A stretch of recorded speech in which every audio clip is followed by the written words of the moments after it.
बंगाल के बाद अब आपको हिमाचल प्रदेश लेकर चलते हैं, जहां पर पॉलिटिकल ड्रामा अपने चरम पर है।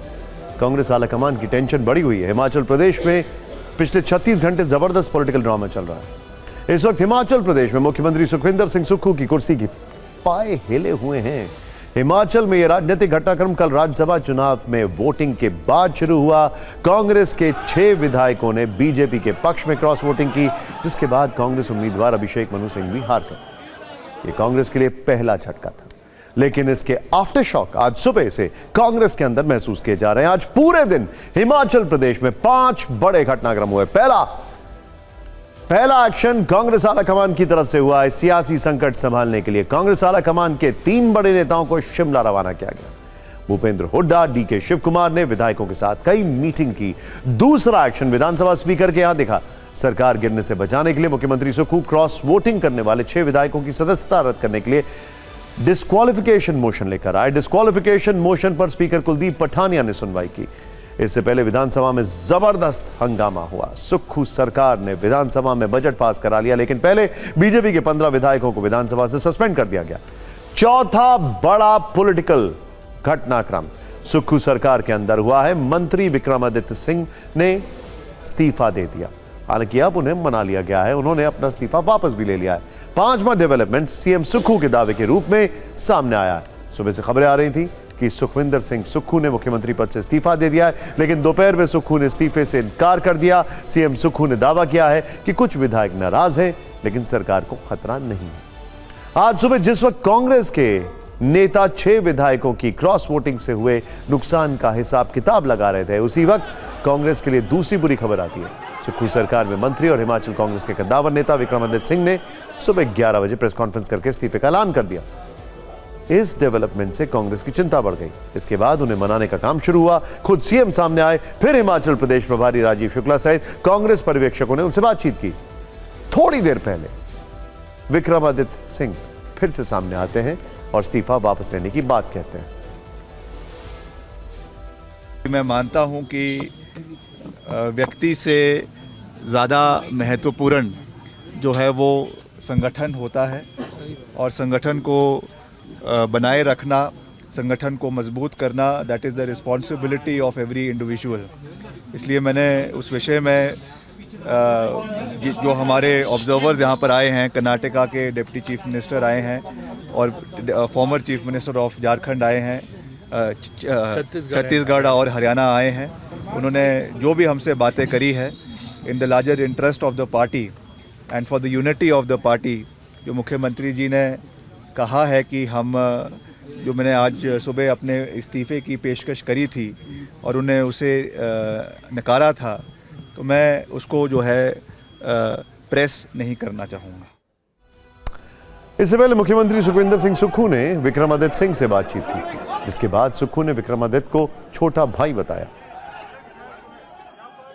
देखिए, विक्रमादित्य जी से मेरी बात हुई है, उनका कुछ कारण था और ऐसी कोई बात नहीं। वो हमारे छोटे भाई है और निश्चित तौर पर जब कोई विरोध आता है, गुस्सा आता है, तो उसमें दे दिया जाता है। उस बारे में हम अभी उनसे बात करेंगे। विक्रमादित्य सिंह ने इस्तीफा वापस ले लिया, लेकिन सुबह 11 बजे से रात 8 बजे तक करीब 9 घंटे तक शिमला में उन्हें लेकर कई तरीके की बातें होती रहीं। सुबह 11 बजे जब उन्होंने प्रेस कॉन्फ्रेंस की, तब वो बहुत गुस्से में थे, काफी इमोशनल थे और कांग्रेस नेतृत्व को सीधी चुनौती दे रहे थे। वर्तमान परिस्थिति में मेरा इस सरकार में बने रहना ठीक नहीं है, इसलिए आज मैंने ये निर्णय लिया है that I am resigning from the Council of Ministers। मैं इस सरकार से एक मंत्री के रूप में इस्तीफा दे रहा हूं, जो मैंने निर्णय लिया है। हिमाचल प्रदेश के 6 बार के मुख्यमंत्री वीरभद्र सिंह के मंत्री बेटे विक्रमादित्य ने जैसे ही इस्तीफे की बात कही, शिमला से दिल्ली तक हड़कंप मच गया। विक्रमादित्य ने सिर्फ इस्तीफा नहीं दिया, कांग्रेस आलाकमान को अल्टीमेटम भी दे दिया। बहुत सी भावनाएं प्रदेश में लोगों की है, उसके बारे में मैंने पार्टी हाईकमान को जो है वो इसके बारे में जानकारी दी है। Now the call and the ball is in the court of the high command. Press conference के दौरान विक्रमादित्य काफी भावुक दिखे। उन्होंने मुख्यमंत्री सुखविंदर सिंह सुक्खू से मतभेद की कुछ वजहें भी सामने रख दी। कितना है बदनसीब जफर दफन के लिए 2 गज जमीन भी ना मिली कुएं यार में, जिसकी वजह से ये सरकार बनी प्रदेश के अंदर, उसकी मूर्ति लगाने के लिए 2 गज जमीन इनको माल रोड के ऊपर नहीं मिली। ये बातें कांग्रेस के साथ साथ बीजेपी नेताओं ने भी सुनी। कभी कांग्रेस नेता और वीरभद्र सिंह के रणनीतिकार रहे हर्ष महाजन अब बीजेपी में हैं और कल ही राज्यसभा का चुनाव जीते हैं। वो विक्रमादित्य को यूथ आइकॉन बता रहे हैं, उनकी तारीफ कर रहे हैं। प्रेस कॉन्फ्रेंस सुनी है और उनकी प्रेस कॉन्फ्रेंस में जो उन्होंने अपने बोला है वो बिल्कुल ठीक बोला है और मैं उससे 100% एग्री हूँ। और वो उनके पुत्र हैं श्री वीरभद्र सिंह जी के और यूथ आइकॉन है हिमाचल के। विक्रमादित्य के साथ प्रेस कॉन्फ्रेंस में कांग्रेस के 2 विधायक भी पहुंचे। ऐसी खबरें हैं कि उनके संपर्क में कई और विधायक भी हैं। कांग्रेस के 6 विधायकों ने बगावत की और 3 निर्दलियों ने सीएम सुखविंदर सिंह सुक्खू का साथ ऐसे वक्त में छोड़ा जब राज्य का बजट पास होना था। ऐसे में आज सीएम सुक्खू के सामने सबसे बड़ी चुनौती तो यही थी कि बजट पास कैसे कराया जाए, क्योंकि बजट पास नहीं होने की स्थिति में उनकी सरकार गिर जाती। तो कांग्रेस ने कैसे बजट पास कराकर फिलहाल अपनी सरकार को बचा लिया है, अब वो देखना जरूरी है। बीजेपी की रणनीति थी कि कांग्रेस के 6 विधायकों के बागी होने के बाद बजट प्रस्ताव पर होने वाली वोटिंग में कांग्रेस का आंकड़ा बहुमत से कम रह जाएगा। ऐसे में सुक्खू सरकार गिर जाएगी। सुबह विधानसभा में कार्रवाई शुरू होते ही हंगामा होने लगा, नारेबाजी होने लगी, जिसके बाद विधानसभा अध्यक्ष ने हंगामे और नारेबाजी का हवाला देकर बीजेपी के 15 विधायकों को मौजूदा सत्र से निष्कासित कर दिया।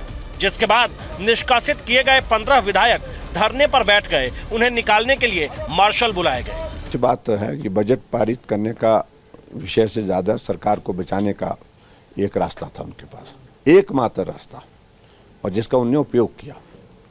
और कहीं नहीं होता है किसी विधानसभा में अंतिम दिन जब बजट पारित होना है कि बजट पारित करने के लिए उनको सदस्यों को सस्पेंड करना, अपना नंबर था होता तो बजट पारित हो जाता है, तो सस्पेंड करने की आवश्यकता क्यों पड़ती? ऐसा क्यों किया गया ये भी समझना जरूरी है। बीजेपी के 15 विधायकों के निष्कासित होने के बाद सदन की संख्या 53 रह गई है, जिससे बहुमत का आंकड़ा 27 रह गया। 6 बागी और 3 निर्दलीय विधायकों के अलग होने की स्थिति में कांग्रेस के पास 34 विधायकों का समर्थन था। नंबर जो है अभी भी जो है कांग्रेस पार्टी के साथ है, अभी भी क्योंकि अभी जो एंटी डिफेक्शन लॉ जो अट्रैक्ट करता है, अगर 6 आदमियों की संख्या कम भी कर दी जाए तो 40 में से 34 बचते हैं, वहाँ 25 है।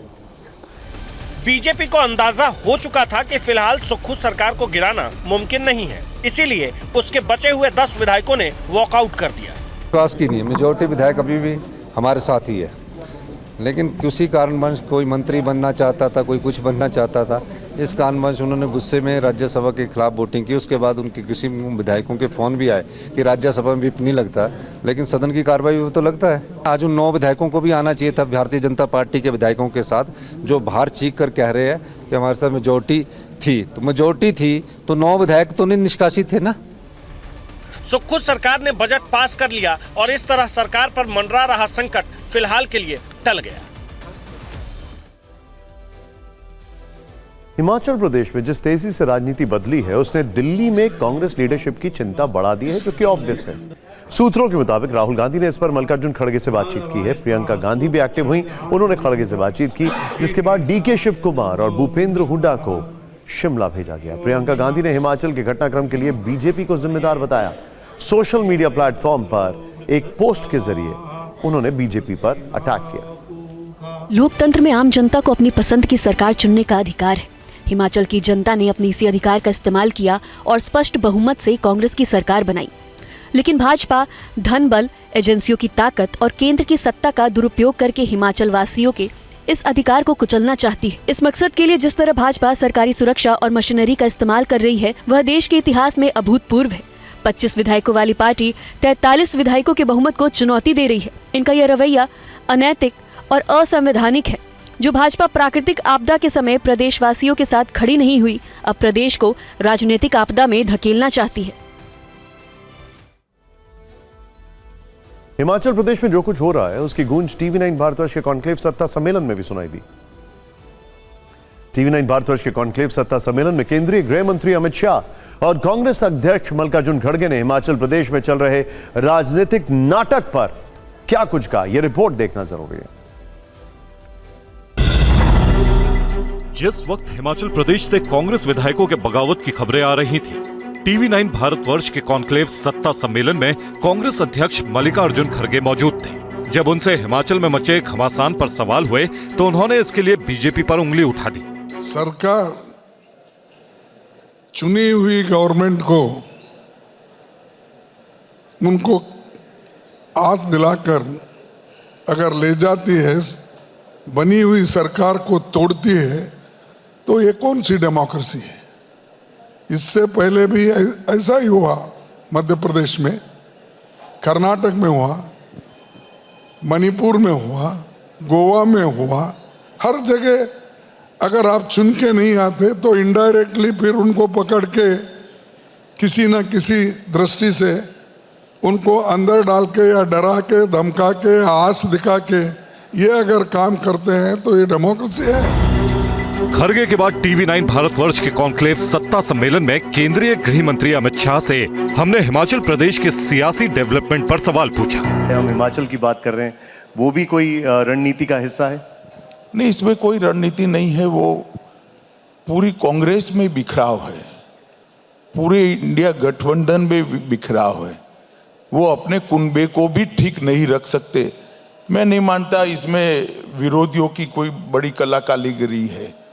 उनका ये आरोप है कि उनके विधायकों को हरियाणा पुलिस और CRPF ने एस्कॉर्ट करके किडनैप कर लिया।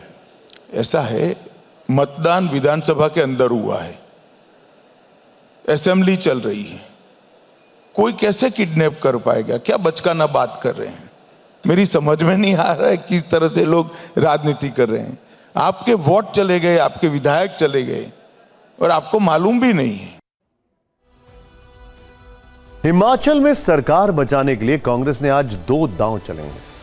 पहले विधानसभा में बजट पास कराने के लिए बीजेपी के 15 विधायकों को सस्पेंड कराया गया। फिर इसके बाद कांग्रेस के 6 बागी विधायकों को अयोग्य घोषित करने की कार्रवाई शुरू हुई।